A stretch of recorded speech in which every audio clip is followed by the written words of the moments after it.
You and Rowena need not travel far before finding a gilded carriage trundling along an imperial road.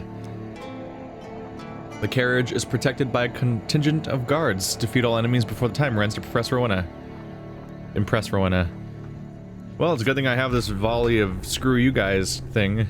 You and Rowena draw your swords in unison and leap into battle. Heavy weapons are recommended against the Empire because they're pricks. Yeah, let's get the Villager's Axe, which is not impressive. Not really super well set up for a fight, but hopefully I can nail this. I've got an ally at least.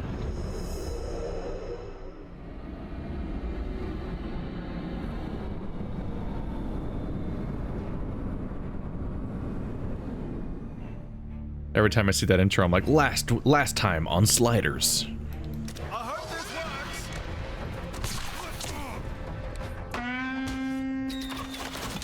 works. Oh my god.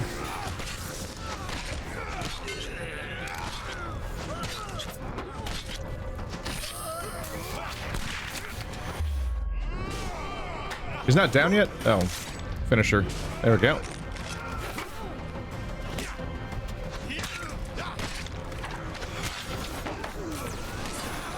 No, I was already in my attack. No. Oh. God damn it. No. Got it that time.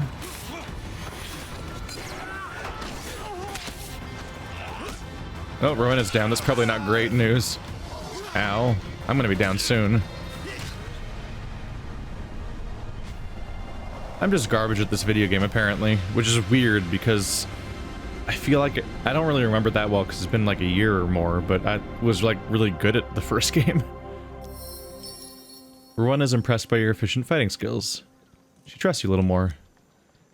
You open the carriage door to see a woman dressed in silks and gems, clutching her son. Please, she cries desperately, take this gold, he's just a child. Without a second thought, Rowena pockets the heavy pouch of coins from the weeping mother and closes the door on them. The thief stares at you, coldly. Swear yourself to secrecy. Rowena trusts you a little more. Ask her about her past. I joined the guild after I murdered the captain of the 3rd Legion. Rowena said she was in the 3rd Legion of the Empire and killed her captain. Okay, that's what was said by outside sources, so that means that she's not the traitor this time. What do you think of Father Galfrey? He sits in his finery counting coins. I expect he will do so until the day he dies. I wouldn't trust him so much. He's in a guild of thieves just like us after all. Ask her your favorite food. Her favorite food, roasted apple. Ask about her family. I have a family in the capital. I do not talk to them. And goodbye. You wonder how much Rowena has told you today is a lie.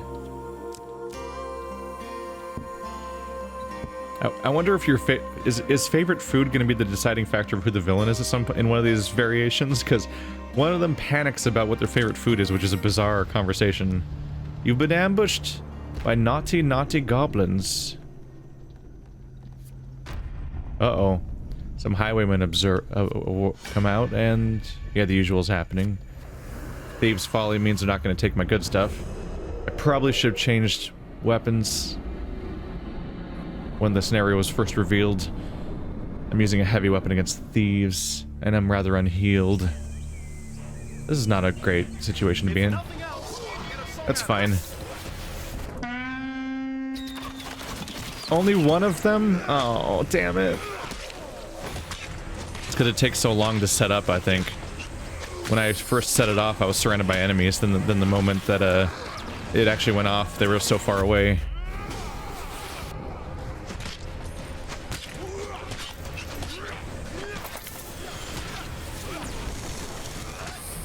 I think you do have to collect them. You do have to collect the money again. Does that mean that if you don't pick it up, you leave it behind, even though obviously you would have picked it up afterwards because the fight was over? So that's baffling if that's the case.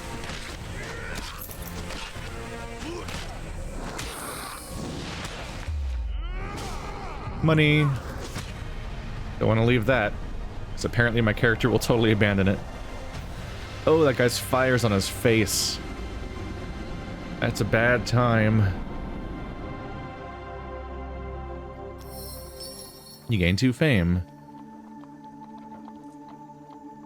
You take back your thieves' folly from the unconscious goblin. As soon as you do, with the sputter, the goblin in question awakes and flips away from you, giggling, and escapes into the forest. So the goblins are colluding with the Thieves Guild now. And we get Berserker's Creed, bonus gold when I get gold, but it's a little late to get this now, but it'll work kind of, I guess. Day 2 complete.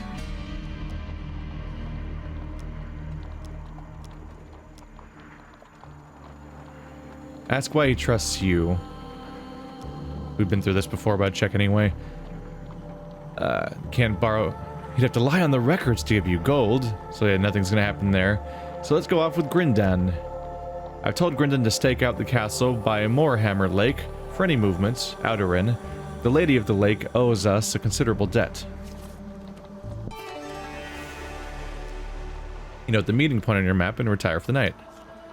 It is... weirdly far away. Huh. Oddly shaped map. I'm never one for a wager, unless a life is at stake. Press on if you must. It's a Berta's betting house, beside a busy Empire Road. You spy a ramshackle stall whereupon a few ramshackle people are seated on stools rolling dice. You approach the stall and behind the table is a little girl practicing on a poorly tuned violin. Beside her waits a squat lady clad in a flowery apron. Welcome, have a seat. Do try the spice cakes, I baked them this morning. There's a shout of victory as a grubby pauper further down the table wins a small pile of gold. Play cards, dice, or steel. Do I have anything that helps me with cards or dice at all? Because I don't think I do. That's an artifact that usually doesn't do anything. It's a Berserker's Creed. Gain gold when you gain gold. Hooray! Betting my money could be a bad idea in a scenario where you're supposed to have money. That said, I think I have to have a lot more money than I do so far, and I haven't been having a great time. But if I attempt to steal from the patrons, I could potentially get money without losing it, right? The downside would be health loss or a fight, probably not losing money. You pull up a stool between 2 gamblers, smiling as you sit down, pretending to be interested in their card game. You attempt to pick their pockets. Is it gonna be? Yep. Oh boy, those are narrow. Oh my god. Look at the momentum it builds up. Oh my god. That's what I thought. I'm like, those are so narrow that this seems improbable. Harness your will and find the quiet stillness inside you. Just as you manage to grab a hold of a heavy purse, a wrinkled hand reaches out and grabs your arm. You look up to see Berta looking very disappointed. She asks you to leave and sadly places a curse on you as you go.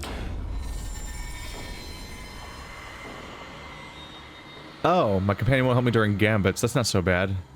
That means my companion can't help me with wheels, which may not happen again anyway. Yvette's cottage. Wait, doesn't this one have a wheel in it? Oh shit. I think it does. Yvonne's sister, Yvette. Brings out the flavor, you know. Oh no, I'm aging. Lose 3 gold after every encounter with the dealers. Fuck you. No, that's the specific thing that I don't need to have happen in this scenario. Shit. Well, let's try to undo it. Stepping into the water. Yay, success. Squinting, you see the pool behind the waterfall is more tranquil than the roaring river. You wade across and duck beneath the waterfall. As you slip into the tranquil waters, your wrinkled hands smooth, surrounded by the delicate yellow sunshine flowers, you feel at peace. Until you are startled by the sudden cry of an infant. Tucked away in the dim, wet cave, you find a baby. It lies calmly in a simple wicker basket. Around its neck hangs Yvonne's amulet. The baby smiles gummily and sucks at the edge of the artifact. Piecing it together, you pluck a sprig of sunshine flowers and drop a few petals into the child's gurgling mouth. The baby begins to magically mature. Before you know it, a frazzled and fully grown Yvonne clambers out of the basket. wrapping the linens around her for modesty. Yvette was so much nicer as a baby. Oh, the baby last time was also them. They're taking turns turning each other into babies. This is... okay. That's the risk that pool gives you, apparently. Thank you. I don't think she intended to leave me here forever. Maybe just overnight. The water of youth cannot be taken from these grounds without losing its magic, unless it's in a citrine vial. Return to me later. I'll have one prepared for you. 3 tokens down. That's satisfying to see. Okay, I'll take that. Unfortunately, I gotta deal with the fact that they're gonna lose money in this during scenarios. So often do, suspicion turns to violence and violence to death. I had hoped you would bring something more to our table than Callus once did. There goes my 3 gold. General store, also treated as a dealer's card, so I lose more gold again. Yay. But I can sell, finally, at a proper store. This, exquisite blade. There we go. And the bloodletting vial.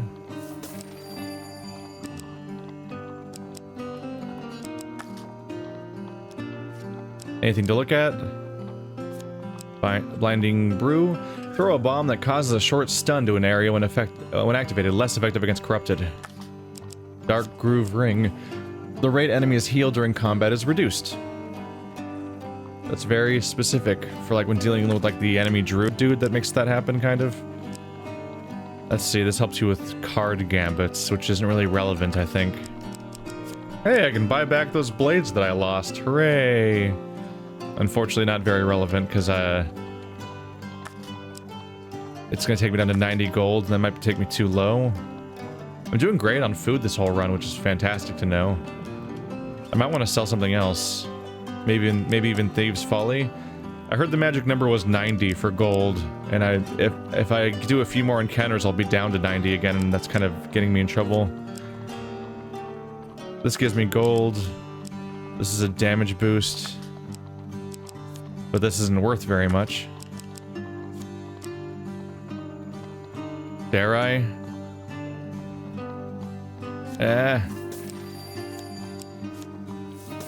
All in on money. I'm risking it for the gold. Because at this point, if I lose, who cares? I get all those tokens anyway. So I need to make sure I'm getting the gold, or this is a point. Or going on from here is pointless anyway. Let's go all in on money and things that increase my money. And there's the 3 that they take from me. Children are always the ones to suffer most. They have an excessive capacity for it. The stolen ones. You linger near a fort in the abandoned docks of the great city. Malclip sidles out of an alley and strokes his mustache. Well, coin slave, the Empire has the stolen maid's children hidden away in there. Now, I'm not fond of children, as you well know. You recall a time when Malclips was asked to relinquish his last sweet roll to a crying child. He refused. But Ira won't give me the cure if we don't rescue them. He outlines the plan to you. It is worryingly brief. These forts are all interconnected, so even if we defeat one lot of guards, they're bound to call reinforcements. We'll have to get in and out quick. Defeat 2 steel monster cards within 60 seconds. Okay. Might have been a good idea for me to still have that arrow volley card then. Shit. That's a very specific scenario that I wasn't really ready to have come. Yep. I've already got my axe equipped. 4 of steel, musket of steel. Shit.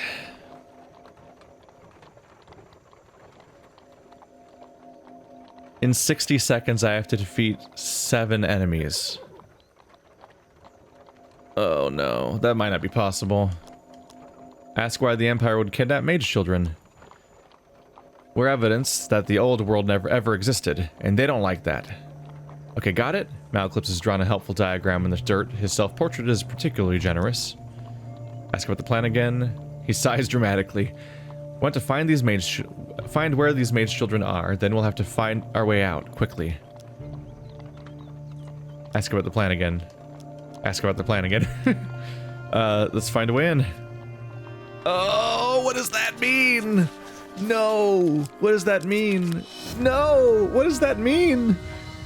At the exact moment you leave your hiding spot, a soldier swings the gates wide open. You and the soldier lock eyes, startled, before the young man comes to his senses and shouts, "Intruders!"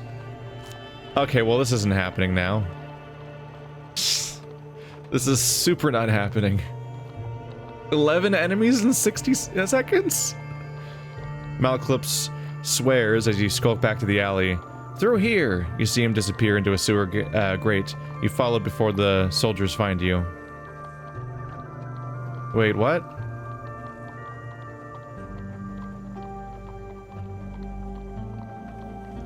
Honestly, this should make the quest... Shouldn't this make the mission easier? I'm almost thinking like Metal Gear Solid scenarios, like... They see our last known situation, but then we disappear before they find us. You would think that that would then mean that more of them are distracted looking for us outside the fort, and then we're sneaking through a sewer grate to get inside. There should be fewer soldiers to fight, not more. Oh well. The rough stone walls of the narrow passageway grate against your skin as you feel your way through the sewers. You stumble blindly into Malclips and clumsily plunge into the water.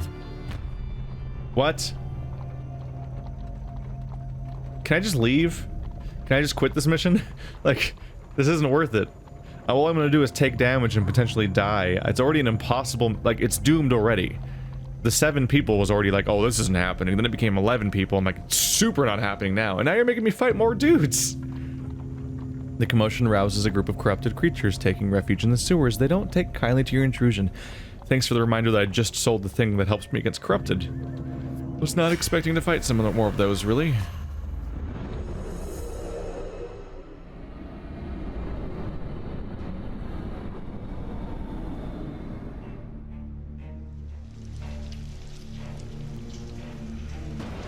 Bubble, please.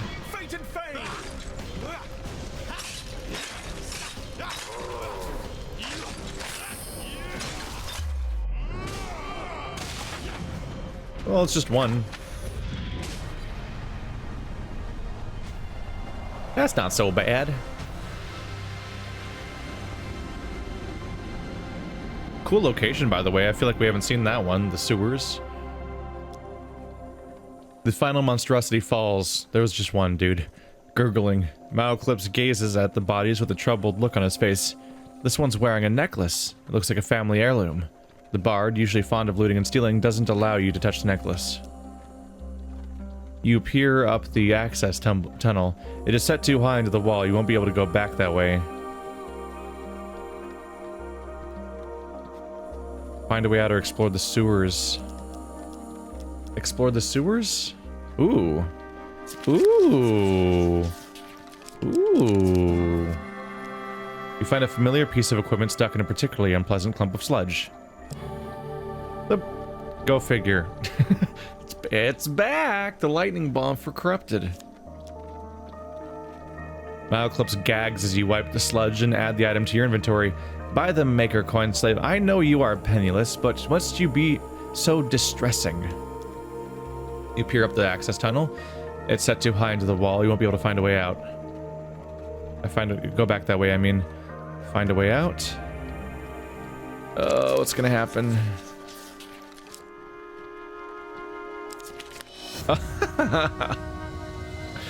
Alright.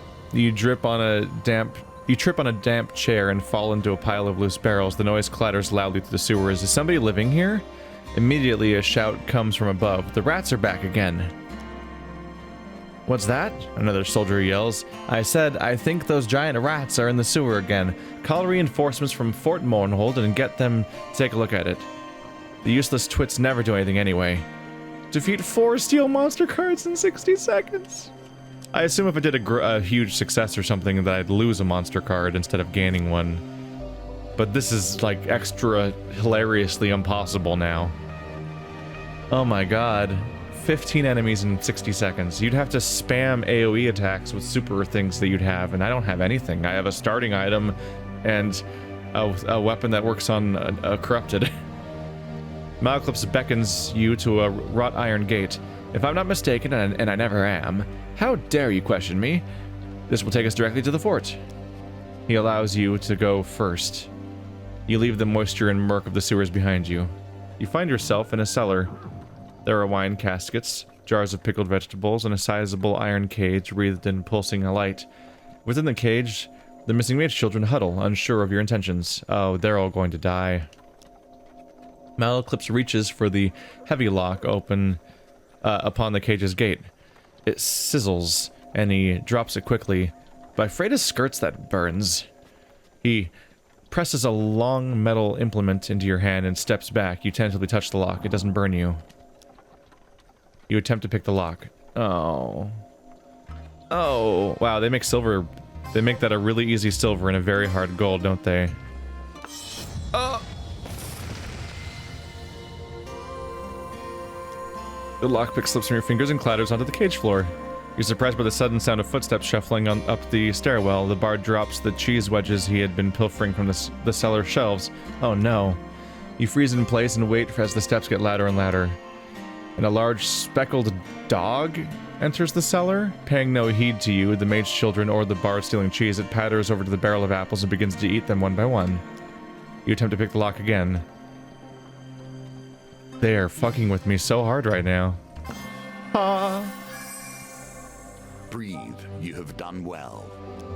That's the same reaction I had. With a click, the lock pops open and clatters on the floor.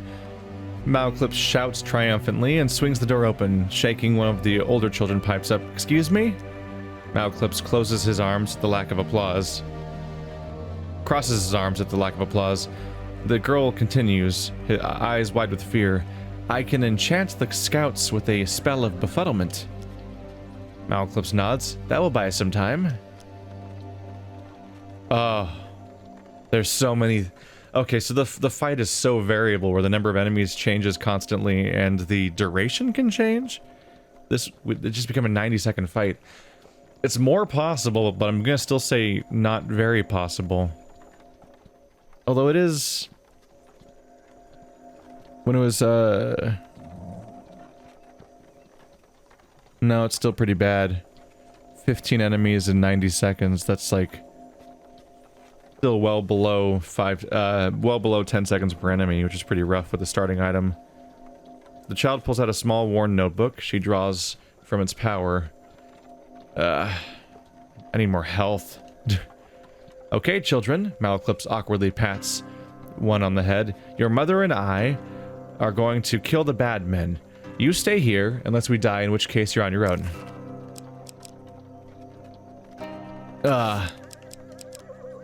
This only works on... It only hurts corrupted.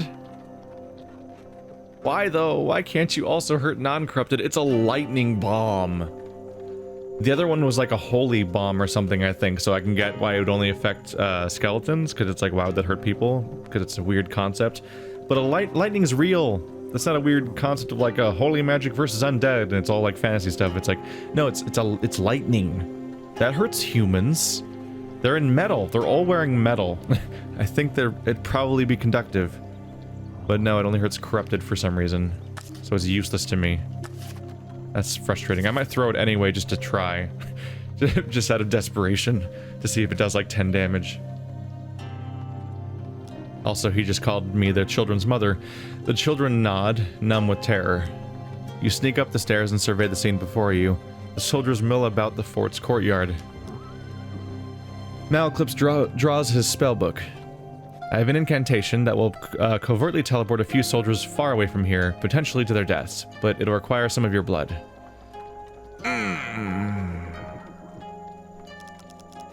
Ask why he needs your blood.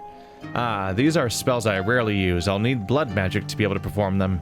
The bard notes your raised eyebrow and clutches his arm defensively. Not me, I'm a gentle flower. Besides, look at you, you're simply bursting with blood. I'm like half out of blood right now. Oh, there's so many risks in this. By the way, these are great. The Malclips scenarios are fantastic. Ah, shit. On one hand, deleting one of them entirely makes the entire scenario more possible. Especially if it gets rid of the muskets, because then I don't have to deal with projectiles coming after me. The bad news is, although I might want to get rid of one of the other ones instead, because the muskets are pretty defenseless, and the other guys are more numerous. I don't know if I'll have a choice or not. The problem is, of course, that I might take damage while I'm desperately trying to end the fight, and might die. And so it depends on how much health I lose from the blood magic. Let's do it.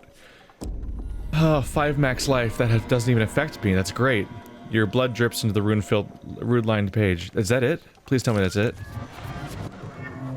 Oh, fuck you with these huge failures. What? Oh my god, it's going so fast I can't even track it. Oh no.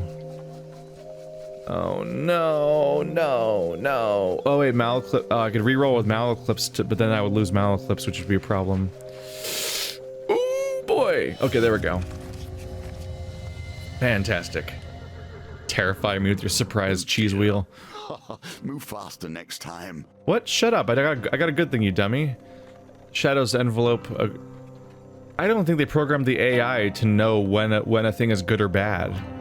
He's just gonna be like, "Oh, bad! Your luck ran out." Whenever you draw an enemy, but if an enemy is the good thing, then he'll still say it.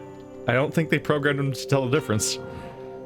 Shadows envelop a group of soldiers playing pebbles. They drop the stones guiltily before vanishing into thin air. Oh, these are fantastic visuals. First of all, I'm concerned why they're playing pebbles. Like, wasn't there just an alert a moment ago where like, oh my god, there's trespassers? But I love the visual of them like dropping the stones guiltily, like, oh, before vanishing and maybe dying. This is more possible. It's not great, but it's more possible. I'm gonna have to be really aggressive. Wait, can you do more? Do it again. Yes, just take my max life. That's fine. I have more than starting max life. Oh my god. Oh, how fast is it going this time? Oh shit. Is there a part of the wheel that has 2 of the things next to each other? Oh my god, it's so hard to make out. It's going so fast. I kind of see one of them, I think. Is there only one on the entire wheel? Am I crazy? It looks like there's only one unit on the entire wheel. What is a huge failure? Does a huge failure mean I get more enemies? Because that would be horrible. Oh, there was 3 of them. I just couldn't find them. I don't know if you guys have this problem or not. And it could, although it's not a one-to-one comparison anyway, because I'm looking at my monitor versus you guys watching a weird rendered video that's been processed a bunch of times, so I don't know. But like when it's moving that speed, I can't even tell what most of them are, the cards. So it's really hard to track them down, but I nailed it. I got the exact one that I was looking at. Shadows envelop a group of soldiers patrolling near the wall. They tumble to the ground before vanishing from sight. Oh my god, despite all costs, am I actually gonna... Against all odds, am I gonna actually, like, win this? Because I thought I was doomed. I gotta stop, right? That wheel was mostly huge failures and bad news. And while I could lose a little bit more health without it being that big of a deal, I don't want to risk a huge failure where he, like, somehow summons another card of dudes. I just got rid of 8 dudes. Now there's 7, and I have 90 seconds to defeat them. It's not great. Like, I could still screw it up, but it's more than 10 seconds per enemy. That's a decent ratio, I think. Let's fight the soldiers. You stride into the courtyard and draw your weapons. This is where they add a boss fight out of nowhere. Shouts of intruder echo around the fort. This card was an emotional roller coaster. Oh my god. The raising and falling stakes crossed with several actual genuine comedic moments. Like, this is like the highlight of the game. They're only children! You should have left them be!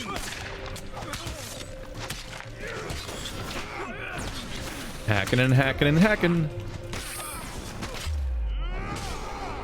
Hacking and whacking and smacking. He's hacking and whacking and smacking. Gonna hack, whack, chopping that meat.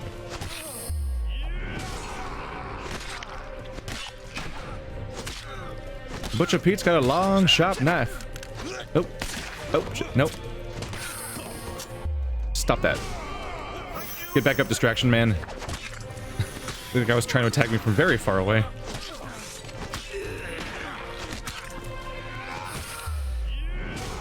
We're doing okay.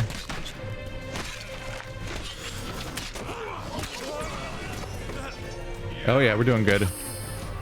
Oh, god damn it. I got to keep my combo.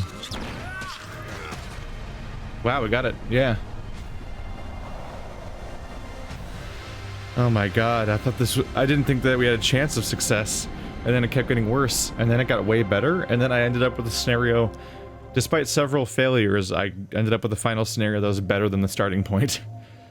One of the best parts of the entire scenario was that I failed the lock picking, and it was a fake out, and they just had like a dog come by, and then I got the gold. I'm like, yes, not bad, all told. Malclips states anticlimactically. I didn't take a single damage, by the way.